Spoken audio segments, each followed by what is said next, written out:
Parenting is such a hard job, and yet it is probably the most meaningful thing we will do in our lives. Raising kids is complicated, and there isn't one best way to be a parent. In the field of psychology, we've begun to move away from only looking at pathology and how to treat disorders, and develop this field called positive psychology, where we look at how do humans actually thrive and live their best, most meaningful life. In parenting, we have a similar shift happening.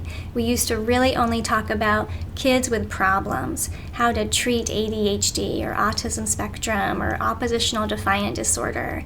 And I'd like to talk to you in this video today about positive parenting, how to not only focus on dealing with the problems your children may be having, but how to support your kids in a way that they thrive and your relationship is one of joy and really mutual enjoyment between both parent and child. There's so much we can do to enrich our relationships with our children and help them live their best life, knowing that we are always there cheering them on.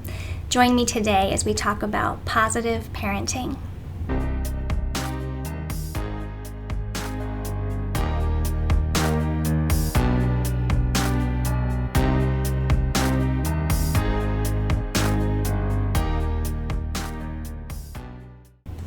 Raising children is a challenging and frightening and often frustrating task. I have 2 teenage sons, and I feel like I'm at a point in my parenting journey where I can reflect back and figure out what's worked well, what hasn't worked so well, where I've gone wrong, and hopefully from a place of authenticity really advise other parents that have younger kids in how to raise your children with your relationship being the number one most important goal in all that you do. We all hope as parents that we can influence our children's lives, that we can teach them how to be contributing members of society, to have resilience and inner grit to kind of stick with hard things in their lives, to have emotional resilience, to be healthy and happy. And yet it can be really hard sometimes to know how to get through to our kids in a way that they can actually hear us.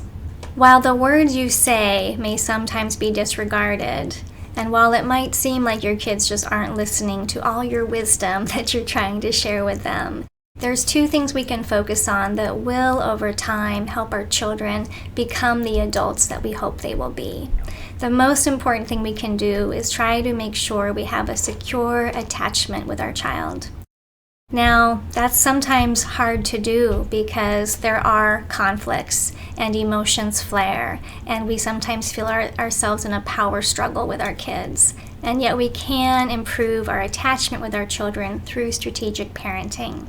So one of the most important things to know is that your children desperately, on a deep biological level, need to feel that they are seen, that they are heard, that they are understood, and that their feelings matter, that they are an important person in their lives, and that they have some level of autonomy to be the person that they are.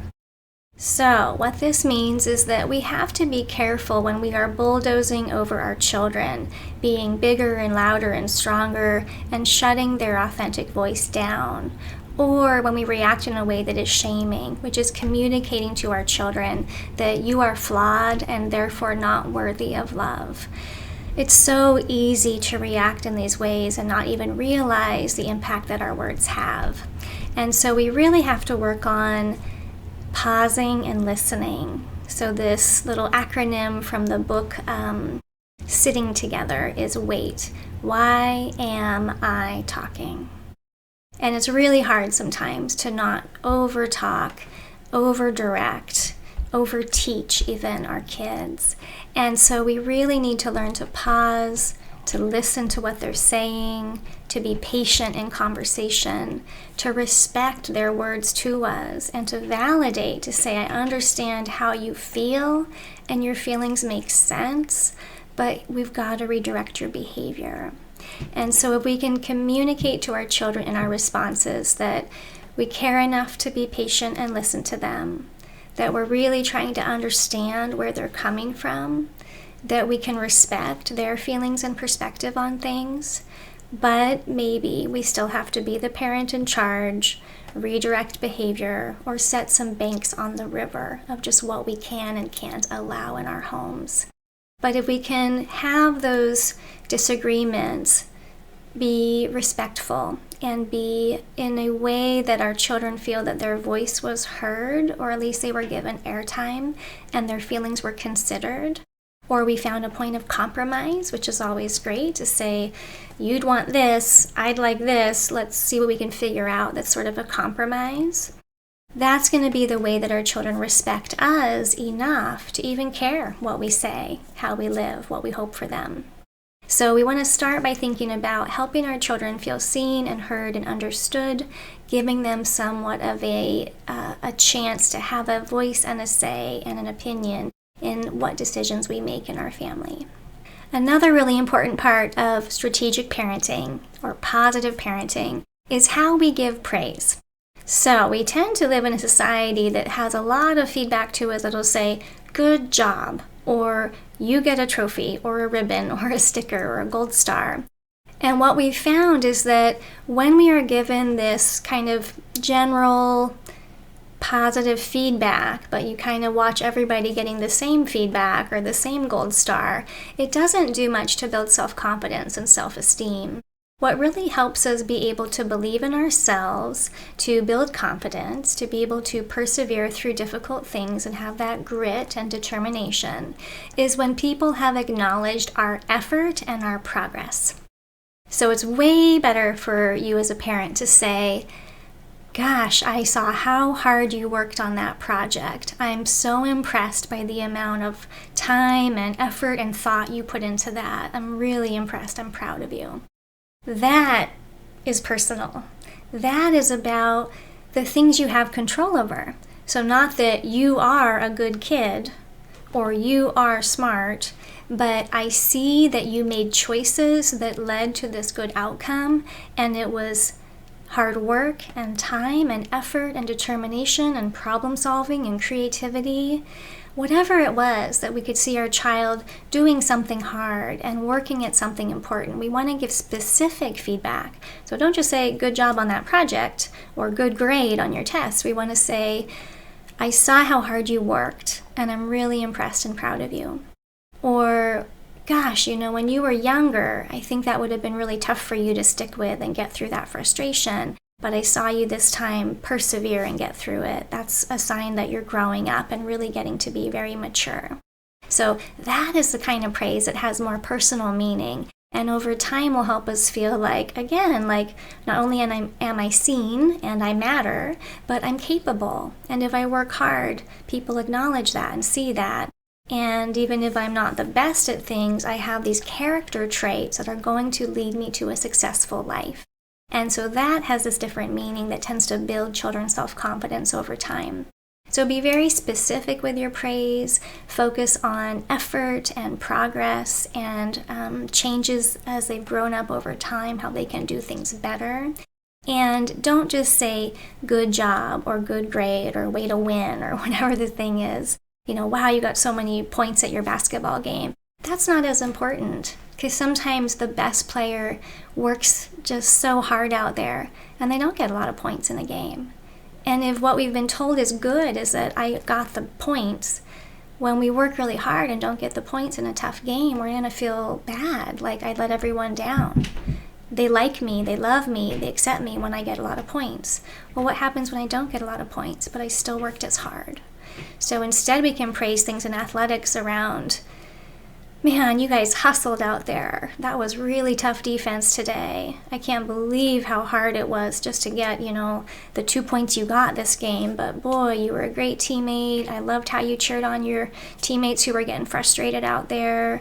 I loved how you coped with the stress of being so far behind this game. I know it's fun to win, but you handled this loss like a true champion, like a true grown-up. Like, I'm so proud of you. So we want to give praise around character traits they have control of, where they put in effort, did something hard, stuck with it, coped well, showed resilience, showed maturity, showed kindness, showed thoughtfulness. Those are the things they know they have control over and can keep working at and doing better. but they maybe can't control winning every game and getting a lot of points, right? Maybe they work hard and don't get a good grade on a test, but we still want them to know that they are just as valuable and lovable before that failure or struggle happened.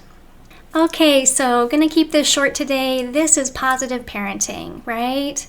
Being patient to see and hear and understand and validate your child, to tell them that even if their behavior might need to be looked at and adjusted or redirected, you see who they are, you love who they are, and they are worthy of your respect and your unconditional love, no matter what, no matter if it's a good day or a bad day. When there are ruptures, we try to repair, to own our piece, to show that you could have done better, but also I could have done better, to really intentionally make direct eye contact with our kids every day. Look at your child's beautiful, bright eyes. See the light in their smile, in their laughter. Give them hugs and walk by and just rub their shoulder, give them a little squeeze. If they happen to glance at you, smile at them. Be like, hey, how are you doing today? Really see them. Really show the joy in your heart that they are there with you in that moment, whatever the moment is. And laugh together and be silly and joke around and praise them, but only in specific ways around the effort and progress you see in who they are as a person and your true confidence that they will be a beautiful, very capable, successful adult when the time comes.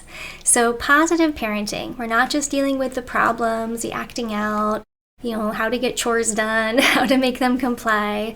That is important, but this video I wanted to help you think about how do we go beyond problem management in parenting and move towards flourishing, towards really seeing our children thrive, starting with that secure, loving, mutually enjoyable attachment, giving them a sense of being heard and seen and understood, and then praising them and reinforcing them through their progress and hard work and those good character traits that shine through. Thanks so much. I wish you all the best on your parenting journey, and just always know that you can pause and take a deep breath and reset and come back to your intention in your parenting of helping your children thrive.